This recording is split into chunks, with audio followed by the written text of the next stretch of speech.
Hi, this is Simon from Tokyo Productions and welcome to another tutorial for Motion 5. And this time we're going to be looking at this new departure board project. Now if you've been following my tutorials for any length of time, you will remember that we've already looked at creating a departure board, but that was a little bit different.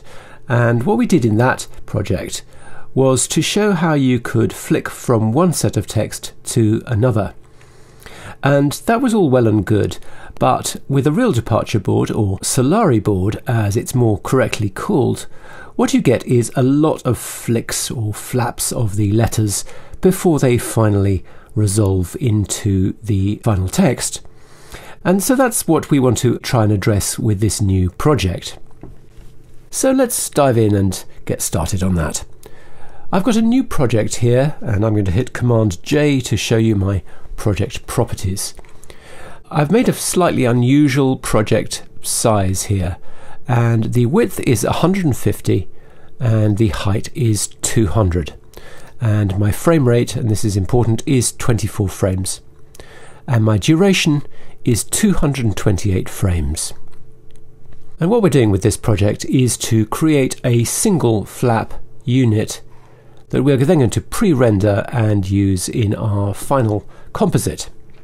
So our first step is going to be to add some text. So let's click on the group, hit T for the text tool, and I'm going to type the letter A. And let's come over here to the format, and I like to use a fixed width font for this because I think that looks a little bit more plausible, that you get less flicking around, but you can really use any font that you like. I'm going to choose Monaco, so that'll do me. And I'm going to set the alignment to center here, and let's just scale it up quite a lot and come over to its transform here and center it up, move it down on Y, just try to get it into the center of the frame. Next, what I want to do is just want to beef up the weight of that a bit, so I'm going to come to the Style tab here, turn on Outline and click on the colour swatch and set that to white, and you'll notice that that just increases the outline a bit, gives me a slightly chunkier bit of text. Next, what I want to do is I want to mask off the top and bottom, so I've got two halves of my flap. So I'm going to select the group and I'm going to hit Alt-R for the rectangular mask tool, and I'm going to start in the top left hand corner, come down to roughly the middle and drag out a mask like that that's roughly halfway down. And then I'm going to come over to the control points here, and I'm going to set these values precisely. So I'm going to have -75, 50, 75, 50, 75, -50, -75 and -50, and that gives me a mask that's the same width and half the height of the project. Let's just come to the mask properties here and let's just center it up and move it up to 50 pixels on Y. Come back to the mask itself, that's F4. Let's just increase the roundness to 4, just to round off the corners. And F1 for the properties, I'm going to reduce the scale down to 95. And then I'm going to duplicate it, that's Command D. F1 for its position, I'm going to set that to -50. I'm just going to add a new group, Command Shift N, come to the library, Command 2, generators, color solid, and bring that into that group. Move that group to the back, that's Command Shift /bracket. And in actual fact, what I want to do is I want to bring this color solid into that other group at the bottom, so we can see exactly what's happening with those flaps. And I'll delete that new group. I'm just going to leave that color set to blue for the time being, but ultimately I'm going to switch that to black. Okay, now what we need to do is we need to animate these letters.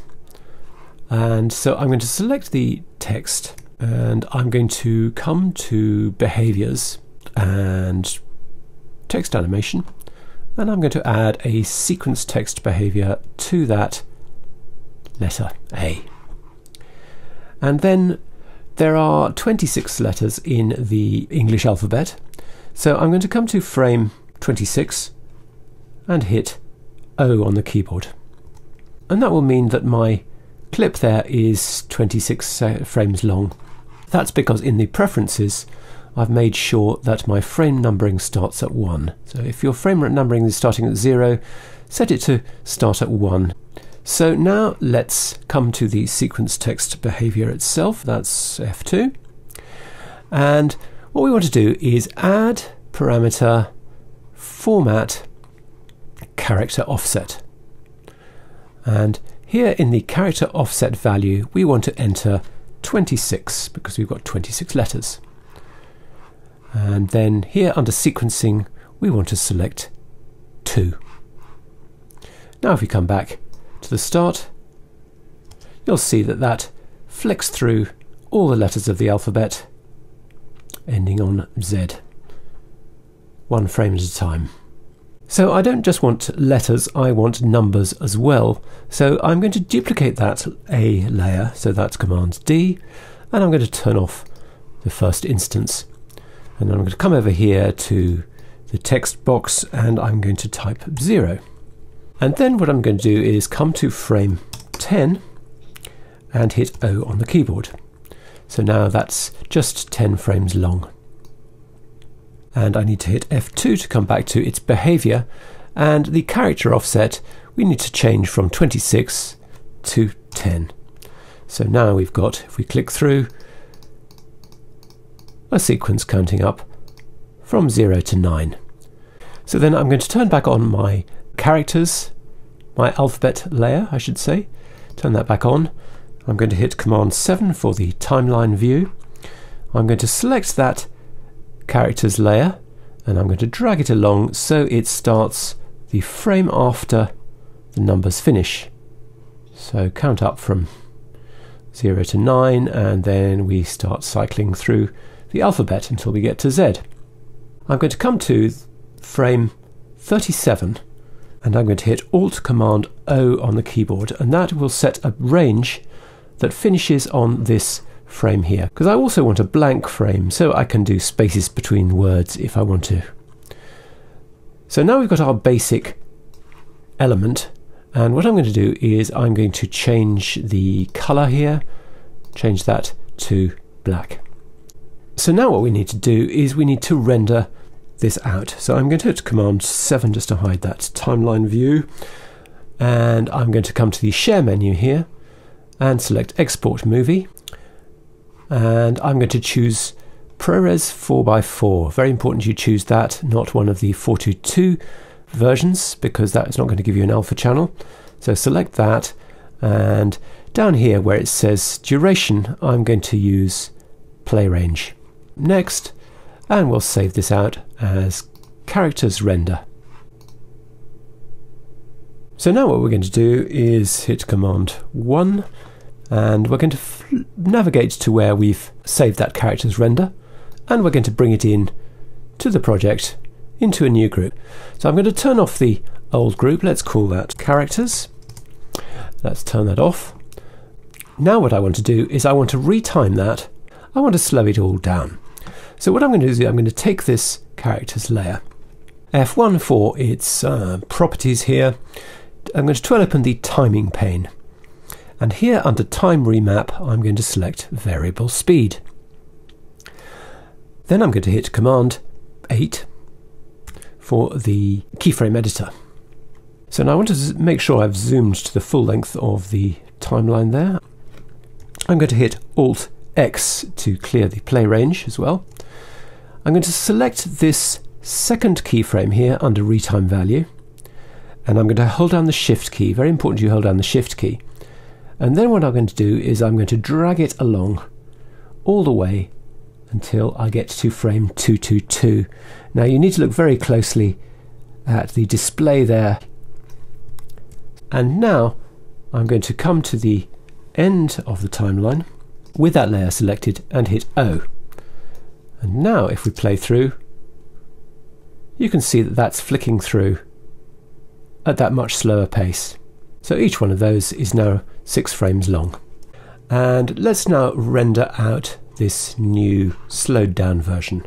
So I'll hit Command E to come to the Export Movie option. Again, let's make sure we've selected ProRes 4x4. I'm going to make sure that's duration is set to entire project. If you haven't cleared the play range for any reason, I'm going to select Next, and this I'm going to call Characters Retime, and I'm going to save that out. Okay, so now what we need to do is save that project, and let's make a new one. So that's Command N to make a new project. And this time, let's set it to 1080, 24 frames a second, and let's set the duration to 10 seconds. And then let's look for our characters retime. I hope you've remembered where you've been saving these renders to, and then we'll drag that into the new project. Okay, so just so we can check what's going on, I'm going to add a background here. So Command 2 for the library, generators, and I'm going to add a gradient, stick it in at the top there. F4 for the gradient controls. I'm going to select here the grayscale option, and I just want to smooth out that gradient by having a Y start value of 540 and a Y end value of minus 540. That just spreads the gradient from the top to the bottom of the frame. Let's move it to the back just so we can see, and there you are. We've got our transparency and our 2 halves of our flap. Okay, so my first step is going to be to duplicate this layer. So Command D, and I'm going to drag it out into another group. And that base layer I'm going to move down behind the gradient just to hide it away. So then I'm going to take this layer and duplicate it, Command D. So now I've got a group with 2 of those stacked on top of each other. And I'm going to call this group backing. And then what I want to do is hit F1 for the properties here, come to the crop, show that, turn it on, and this top layer here I want to have a crop of 100 for the bottom, and then I'm going to select the other layer, again turn on crop, and I'll have a crop of 100 for the top.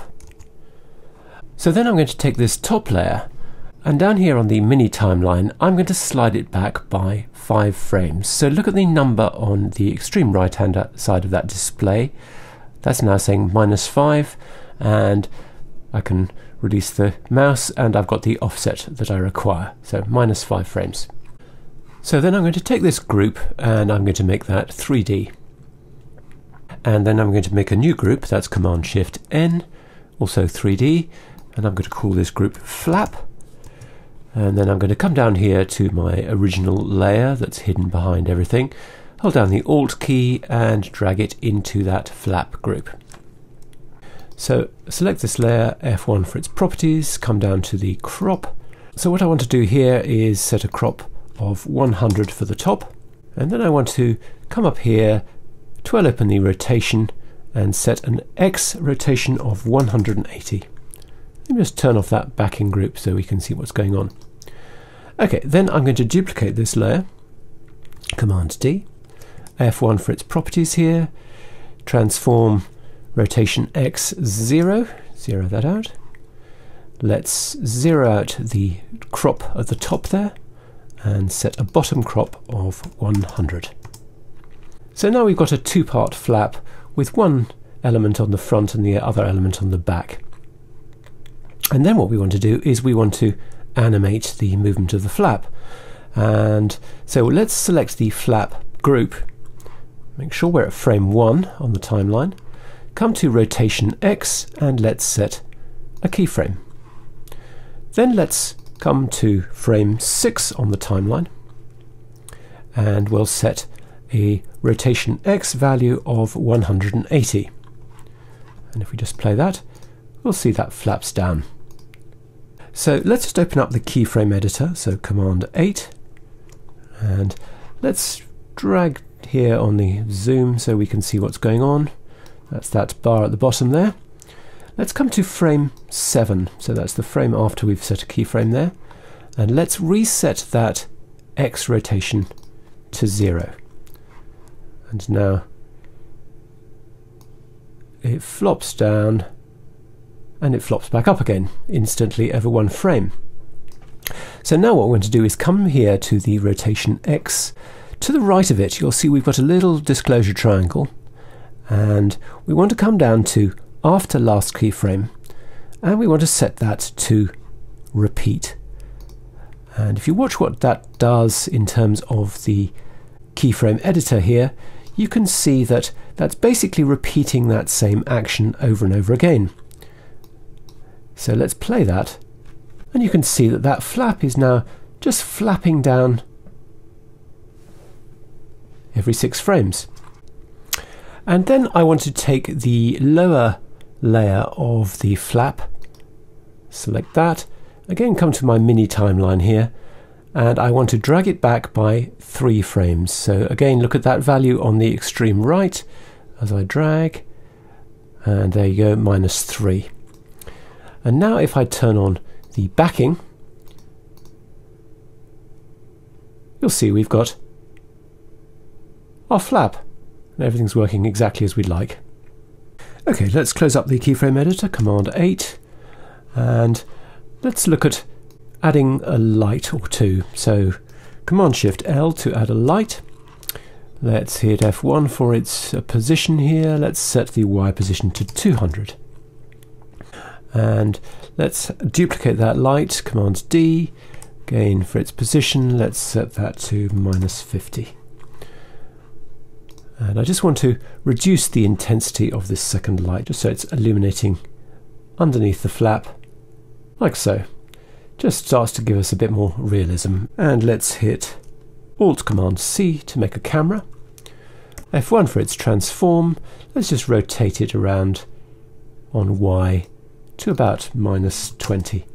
It's always a good idea to look at this from the side, so you're getting much more value out of the flap falling down. You can see that we've actually done it for real rather than fudged it. And we could also come to our first light here and come to its controls and turn on shadows. You can see that gives us a little bit more realism. I might come back to the second light and reduce that down to about 5% the intensity, just enough to illuminate the underside.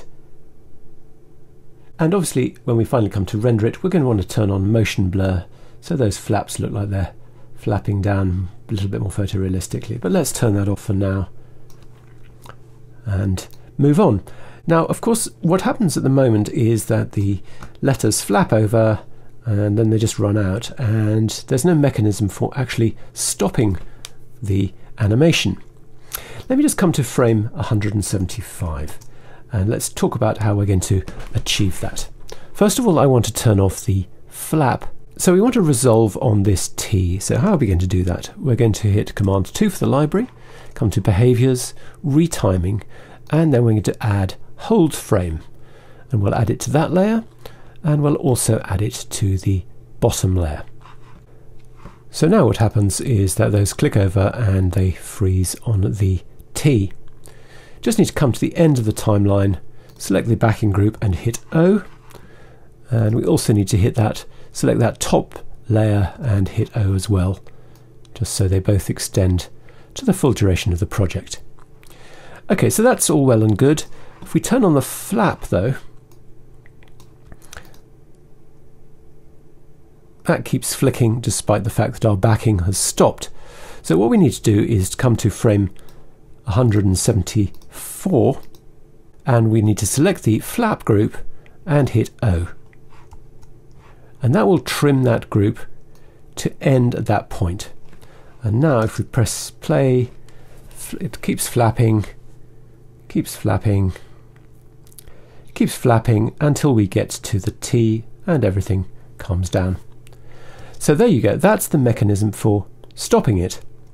So at the moment we've only got a single character. So I'm going to close up the flap group and the backing group. I'm going to select them both and I'm going to hit Shift Command G to make a new group. and I'm going to call this group T.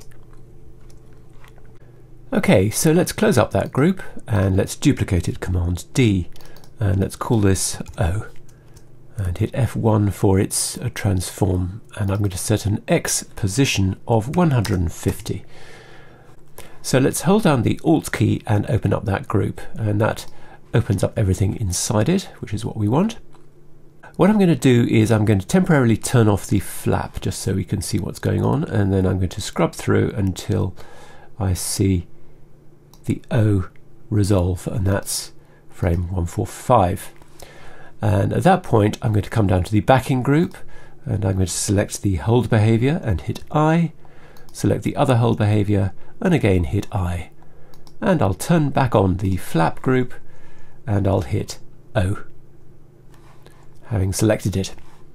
So now that flicks through and resolves on the O.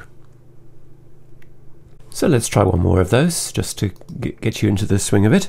I'll duplicate that O and I'll call it K, and I'm going to hit F1 for its position. Each time we need to add 150 to the X position, so 150 plus 150 is 300. Let's hold down the Alt key, open up the K group. Let's navigate to the point at which the K resolves. First of all, let's turn off the flap group, just we need to see the exact frame we're talking about on the backing. And at that frame, let's trim the hold frame behaviors by hitting I, trim the other one, hit I, select the flap group, hit O, and turn the flap group back on again. And there we go, the K resolves. Let's just do one more. I'm going to duplicate that K, and I'm going to call this Y. And let's twirl open the group, holding down the Alt key, F1 for its position. Let's set that to 450. Now, the difficulty here is that the K has already frozen before we get to the Y. So all I'm going to do here is just going to turn off the visibility of those hold frame behaviors, just so I can click on through to the point at which the Y happens. Again, turn off the flap in order to find it.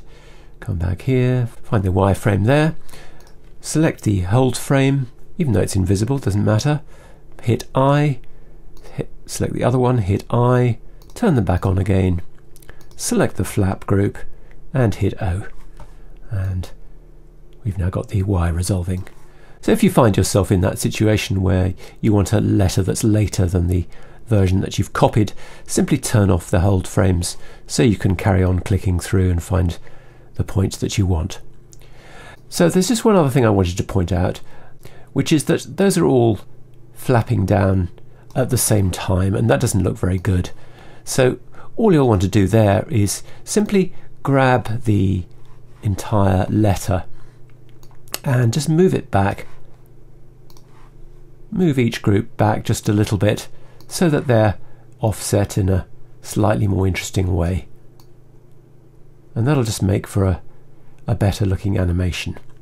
The only thing you want to watch out for is the fact that they're going to run out before the end once you've moved them back, so you'll need to do a little bit of trimming just to get them to run to their full durations. So I'm going to the end of the timeline there, the group selected, and hit O, and they'll all run to the right length. Okay, so I'm going to leave you to build up whatever text you want, and we'll just have a quick look at what we might do to finalize the look of the project. Okay, so I don't know how you got on, but here I am. I've built up all my text. I've had to move my camera over just so I can see what I'm doing as I'm working, because obviously I was starting from the center and moving right. But now I want to sort out all my text and move it into the true center.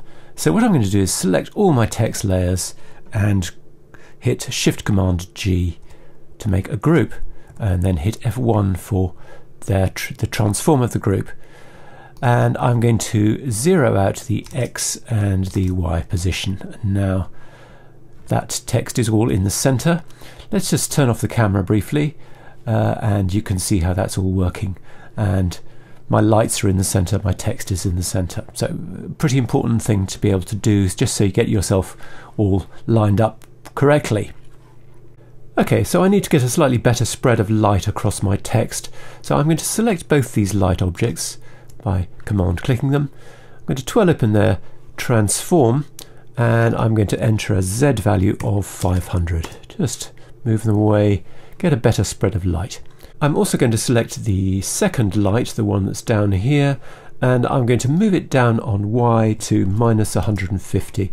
And the reason for that is I want to just have it illuminate under these bottom flaps just a little bit more as they're coming down. So let's just quickly look at a camera move. I've zeroed out the camera. Let's just turn off the lights very quickly while we set this up.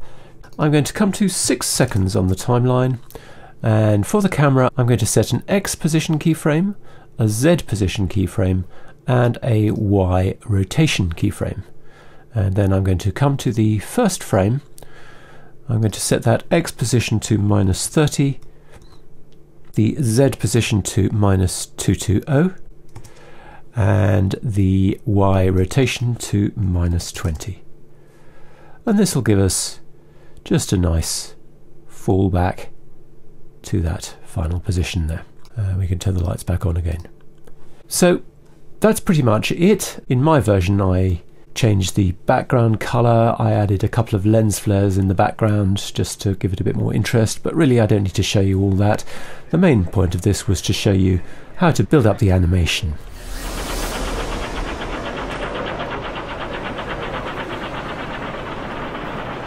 So thanks very much indeed for watching, and I hope to see you again on the next one.